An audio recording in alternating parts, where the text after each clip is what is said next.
Salut les gars, j'espère que vous allez bien. On se retrouve aujourd'hui pour la première vidéo de la chaîne que je viens de créer pour plusieurs raisons. Donc vous allez suivre à travers cette chaîne l'aventure d'un trader amateur qui débute, qui espère pas cramer son compte en 2 semaines. Donc voilà, j'ai mis à peu près, j'ai un peu moins de 5 000 € sur le compte de trading. Et donc l'idée, première idée, c'est de créer un peu une petite communauté d'entraide où on peut, bah voilà, on débute ensemble. Il y en a qui seront plus avancés, il y en a qui seront plus récents dans le trading, mais où on peut se partager un peu des conseils, alors que ce soit sur les setups, sur l'aspect psychologique, enfin voilà, qu'on puisse tous progresser dans le trading. Deuxième idée aussi de ça pour moi, bah, c'est d'éviter l'overtrading, c'est-à-dire de trader trop, parce que voilà, des fois j'ai tendance à, bah, quand on est toute la journée devant l'écran, à inventer des trades qui n'ont pas lieu d'être, et le fait de devoir voilà, prendre du temps, parce que vu mes compétences en informatique, croyez-moi, ça me prend du temps, j'ai encore aucune idée de comment je vais upload ça sur YouTube, comment faire des miniatures, tout ça, donc je vais y passer des heures et des heures, et ça va m'éviter du coup de trouver des trades d'ennui l'après-midi et de perdre de l'argent alors que j'aurais pu le conserver pour le lendemain. Donc voilà, moi je trade donc avec mon capital de 5 000 € le Bund. Je viens de terminer une formation, j'ai une trentaine d'années, donc bon, ça fait un moment que je m'intéresse au trading, mais là j'ai eu une formation professionnelle, on va dire, dernièrement. Et donc je me lance sur le Bund. Alors le Bund, c'est l'indice de la dette allemande. Ça fait pas rêver comme le Nasdaq, hein, bien sûr, mais c'est un indice qui est beaucoup plus lourd, qui a tendance à beaucoup plus respecter ses niveaux, donc beaucoup plus, en théorie, beaucoup plus simple pour les débutants. Donc c'est pour ça que je commence là-dessus. C'est le boon que vous voyez là d'ailleurs sur mon écran hein, en 1 minute. Et donc, pour moi, l'idée aussi, c'est de faire un journal de trading où chaque soir de la semaine, enfin chaque midi, parce que je trade que le matin, parce que le boon l'après-midi, il n'y a rien, hein, on s'ennuie comme un rat mort. Donc c'est de faire une petite vidéo à midi où je présente les trades que j'ai fait sur la matinée, les entrées, les sorties, les gains, les pertes, pourquoi je suis rentré, pourquoi je suis sorti, etc. Et de faire un peu mon autocritique et de me permettre de progresser chaque jour. Donc voilà, et l'idée c'est que si vous, dans les commentaires, vous voyez des choses que j'ai pas vues, ou vous avez des choses à suggérer, ou que si moi je peux vous apprendre des choses, voilà, c'est qu'on progresse, c'est qu'on puisse progresser tous ensemble. S'il y a certains jours où je peux pas faire de vidéo parce que bah, ça arrivera, moi j'ai 2 enfants en bas âge donc des fois l'emploi du temps est un peu chargé, et ben, la vidéo du lendemain je ferai le journal de trading des 2 jours que j'ai raté pour que vous soyez toujours à jour et que vous puissiez voir l'ensemble de mes trades. Donc on va passer sur la journée d'aujourd'hui, donc on est vendredi 9 décembre, début de l'aventure. Donc du coup, ce matin, j'ai pris, on va mettre ça en grand, vous voyez bien, tac tac tac, j'ai pris 4 trades. Alors on va faire différemment, je vais vous mettre ça là, et hop, hop, je vous mets ça là. On peut pas dézoomer ça, non. Non, c'est pas un Excel. Donc 4 trades. Le premier, donc pendant l'IB, là, la zone que vous voyez qui est un peu en marron, c'est ce qu'on appelle l'initial balance. Donc c'est entre 8 heures et 9 heures. Alors vous avez ça sur le CAC 40, le DAX, sur le Bond aussi. C'est l'heure qui précède l'ouverture cash. Donc on a les futurs qui commencent avec un début de volatilité. Et, euh, et donc à 9 heures, il y a l'ouverture du cash où là, les investisseurs peuvent acheter et vendre des actions directement. Acheter de l'action Total, Air France, Renault, peu importe. Ce qui n'est pas possible entre 8 heures et 9 heures, où il n'y a que le marché des futurs qui est ouvert. Donc j'ai pris un premier trade tac tac tac, on va le voir ici, à 8h50. Ici, donc c'est la première flèche bleue. Quand vous voyez flèche bleue, c'est un achat. Quand vous voyez flèche rouge, c'est une vente. Bon, il y a que des achats ce matin. Ça tombe bien, on était en tendance baissière. Bon, c'est pas grave, on va faire l'autocritique maintenant. Donc du coup, j'ai vu qu'on avait rebondi. On n'arrivait pas à descendre sur les plus bas du jour précédent, que j'ai tracé ici en bleu. Qu'on réintègre, moi je traite beaucoup à partir des extensions de la VWAP, hein. C'est mes setups favoris, vous voyez là, il y a la VWAP, l'extension, l'écart type 1, l'écart type de niveau 2, l'écart type de niveau 3, et à l'inverse en bas. Donc on avait réintégré ce que j'appelle la VWAP-1, quoi, l'écart type -1 de la VWAP. Euh, on allait s'appuyer là, donc moi j'ai vu ici, je voulais acheter ici pour viser la réintégration, hop, excusez-moi, de la VWAP ici, et cette tick, ça a cassé. Bon bah c'est pas passé, ça arrive, il est où, hop, il est là. Ce qui fait que j'ai perdu là-dessus 5 ticks. J'avais un stop à 5 ticks qui a cassé. Bon, bah, on n'allait plus pas, c'est pas grave, on tilte pas, c'est le jeu. Et on se reconcentre. Donc ce qu'il faut éviter, parce que bon, ça fait quand même ça fait quand même 2 mois que je trade avant de lancer cette chaîne YouTube. Ce qu'il faut éviter, c'est les trades de revanche tout de suite. Donc c'est-à-dire, ça va là, j'essaye d'en reprendre un, etc. Donc là, moi j'ai l'impression d'avoir progressé là-dessus, même s'il y a certains jours où je tilte et bon, on va le voir un peu plus tard, là, juste après, et où je fais n'importe quoi, mais voilà, j'essaye de limiter ça. Donc voilà, je laisse passer. Là, on a un peu la même chose qui se représente, une réintégration ici de la VWAP. -1, mais vu que c'est 9h, l'ouverture du cache avec beaucoup de volatilité, je le prends pas, j'ai été bien inspiré. Donc on arrive ici, tac tac tac, deuxième trade, il est 9h15, même setup que le précédent, on réintègre la zone ici, on fait un pullback, on s'appuie, le trade part bien, c'est-à-dire qu'à un moment il me donnait 80 euros. Oui, il faut savoir que voilà, un tick sur le boon c'est 10 euros, donc vous voyez plus 8 là, le plus haut que j'ai eu sur ce trade là, bah, c'est 80 euros. Donc moi je visais la réintégration de la VWAP, alors en général un peu en dessous, donc là je devais avoir un TP à 13 ou 14 quoi. 13 ou 14, donc on était à 8, j'ai pas stoppé parce que voilà, je visais 13 ou 14 et malheureusement il s'est retourné et il m'a pris mon stop, donc du coup il allait sur mon stop à 7 ticks. 7 ticks. Donc là moi j'étais déjà à moins 120 euros. Et frustrant parce qu'à un moment on avait quand même un risk reward qui était à 1 pour 1 puisqu'on avait gagné plus que notre stop loss, on était à 8. Mais j'ai pas stoppé parce que bah, malheureusement à chaque fois le nombre de fois où j'ai stoppé et où on allait à l'objectif c'est très frustrant, donc j'ai décidé de laisser un peu couler. Ça il faudra progresser sur les prochaines semaines, mais bon ça c'est toujours pas évident. Donc je me suis fait stopper ici et là première alerte, c'est-à-dire que je prends un trade ici qui correspond pas à ma stratégie, qui correspond pas à mon setup. Je me suis simplement dit bon bah, la bougie elle est très rouge, elle est grosse, ça devrait rebondir. Donc là premier signe d'alerte de tilt. Là, c'est gros danger. Je m'en sors bien. Alors, je ne l'ai pas pris non plus au milieu du désert parce que voilà, il y avait le S1 là qu'on avait enfoncé. Donc, je me suis dit, on va quand même essayer de réintégrer le S1.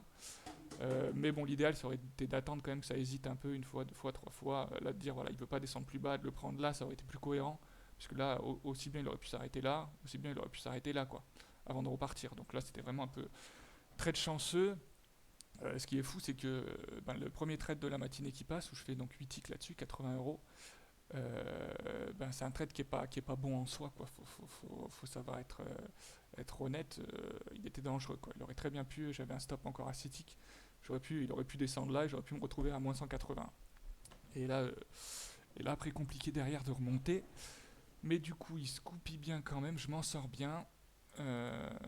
Ma sortie est discutable, mais bon, là j'ai pris mes 8 ticks, c'est déjà ça. Derrière, est-ce que ça on peut l'attacher, cette Windows là? Oui, ok, comme ça elle part pas à chaque fois. Super. Du coup, derrière, hop, une troisième fois le même setup, sauf que là, on réintègre la VWAP -1, il y a un pullback, donc là on vise l'achat pour viser la VWAP.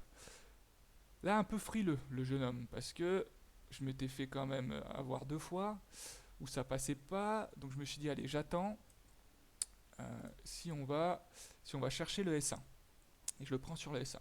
Donc là, on voit, ça va sur le S1 la première minute, ça remonte, ça hésite un peu dessus, je dis là, ok, là ça l'a pas enfoncé complètement, j'y vais, je rentre là. En temps normal, je serais rentré plutôt là, tout de suite, mais j'avais peur de me faire stopper, donc j'ai attendu un peu en dessous et je l'ai pris sur la S1, juste ici, donc à la minute suivante. Donc là, il hésite un peu, 2-3 minutes, puis il part. Donc moi, j'avais un objectif à 15 ticks là-dessus que je m'étais mis. Un take profit à 15 ticks, donc qui était là.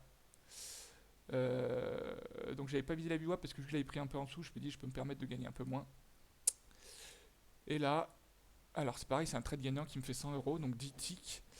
Mais très très très frustrant, pourquoi? Parce que normalement je dois le tenir à 15 ticks celui-là. Sauf que là il hésite une fois, 2 fois, 3 fois. Et vu que moi, c'est là où toute l'importance de la psychologie en trading entre en jeu, là où normalement je le laisse et je prends mes 15 ticks, je le stoppe à 10 ticks. Alors je sors mal, en plus elle était là, quand je sors au marché il me prend 10 alors que j'étais à plus 12, bon bref, c'est pas 20 euros près.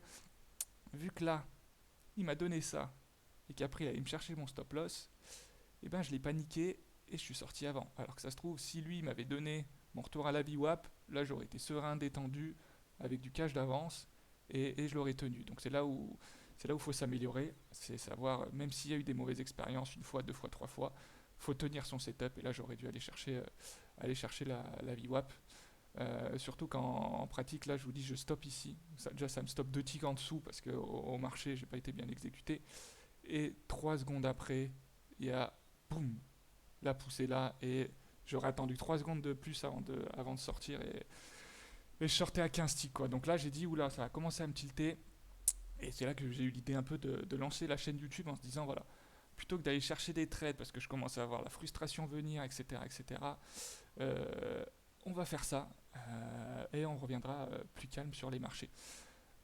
Donc voilà, je sais qu'il va me falloir 4 heures pour voire plus. Je sais même pas comment on fait du montage vidéo. Enfin, il n'y aura pas de montage, hein, ça va être ça et ça va être balancé parce que je sais pas faire autrement. Euh, mais voilà, je sais que ça va me prendre énormément de temps et ça va m'éviter de faire n'importe quoi. Et du coup, derrière, on voit qui donnait. Alors, je serais pas allé chercher ça, il faut être honnête, hein. Je serais jamais allé chercher au-dessus ici, le plus haut, mais ça aurait pu être un trade qui rapporte voilà, 17-18 ticks et qui était plutôt bon là-dessus. Donc voilà, dommage. Après coup, qu'est-ce qu'on peut se dire aussi? C'est que je fais que des achats, alors que de l'ouverture, on avait une loi de dos assez sympa où il y avait une tendance baissière qui se dessinait. Donc ça aurait été bien de réussir à rentrer là. Enfin là, c'est compliqué parce que c'était l'ouverture à 9 heures, mais rentrer là sur les. Ça faisait ses prix en plus, si vous regardez à chaque fois là. Il baisse, il remonte à peu près sur les plus bas d'avant. Ici, tac, on voit qu'on touche ce niveau là, boum, on redescend. On remonte, tac, sur les plus bas d'avant, il y a encore une réaction, là il y avait 6-7 ticks à prendre. Et voilà, donc il y avait quand même deux trois trucs à faire, mais toujours plus facile une fois que la matinée est passée de l'analyser que pendant qu'on est dedans. Où moi je voyais plus, voilà, on était sur les plus bas du jour, voilà, à rebondir, et puis bon, finalement c'est pas le scénario qui s'est passé. Donc voilà pour aujourd'hui. Je vous montre simplement aussi pourquoi euh, je traite pas le Nasdaq encore. Enfin, j'aimerais bien, mais, euh, mais vous allez voir que c'est un autre délire, le Nasdaq. Hop. Alors, faut que ça charge 2 minutes. Parce que là, il y a pas mal. J'ai un footprint sur l'autre écran qui est assez long à charger. On va reprendre hier, parce que bon, le Nasdaq, l'idée ce serait de trader le Bund le matin et le Nasdaq l'après-midi, que c'est un marché américain où ça bouge plus à partir de 15h30. Mais pour vous montrer pourquoi c'est compliqué, surtout quand vous avez des petits comptes à 5000 euros, c'est que là, imaginez que vous vouliez acheter la résistance 1. Euh, Ici, entre ce point-là, il se passe 6 minutes. Vous voyez, c'est le 6M que vous voyez là. 140 ticks. 140 ticks en 6 minutes. Alors sur Nasdaq, c'est 5 euros le tick. Donc ça fait 700 euros. Donc là, c'est-à-dire qu'en 6 minutes, vous pouvez gagner ou perdre 700 euros. Voilà. Donc en gros, Nasdaq, on cligne des yeux, on perd 500 balles. Donc quand vous avez un compte à 5000 euros, compliqué quoi. Compliqué. Donc voilà, c'est tout pour cette première journée d'analyse. Voilà, où il y a les 4 trades qu'on a fait aujourd'hui. Donc ce qui est bien, c'est que l'avantage de faire cette chaîne YouTube aussi, c'est que ça m'évite de trop trader. Il y a eu des fois où j'ai eu des journées où j'ai 20 trades, 25 trades, donc forcément, ils peuvent pas être tous qualitatifs. Donc pour moi, il y a eu 2 bons trades dans la journée. Il y a eu celui-là. Bon, et j'aime pas dire j'aurais dû le stopper à +8 parce que non, il faut viser la VWAP, mais bon, celui-là qui n'est pas passé, ça arrive, on perd. Et celui-là qui avait une bonne entrée, mais mauvaise sortie. Mauvaise sortie. Parce que clairement, il fallait attendre la VWAP et c'est la peur, hein, l'aspect psychologique qui a fait que je suis sorti avant. Donc on va essayer d'améliorer pour les prochains jours. Voilà, on se retrouve lundi, du coup, pour le débriefing de la journée de trading de lundi. Bon, il y aura peut-être une coupure un peu plus importante pendant les vacances de Noël avec les enfants, vu que je vais pas trader entre Noël et le jour de l'an. Mais voilà, l'idée c'est de commencer à mettre en place les choses sur YouTube pour pouvoir commencer fort, dès le début de l'année prochaine, à partir de janvier. Passez une bonne journée, ciao, bye.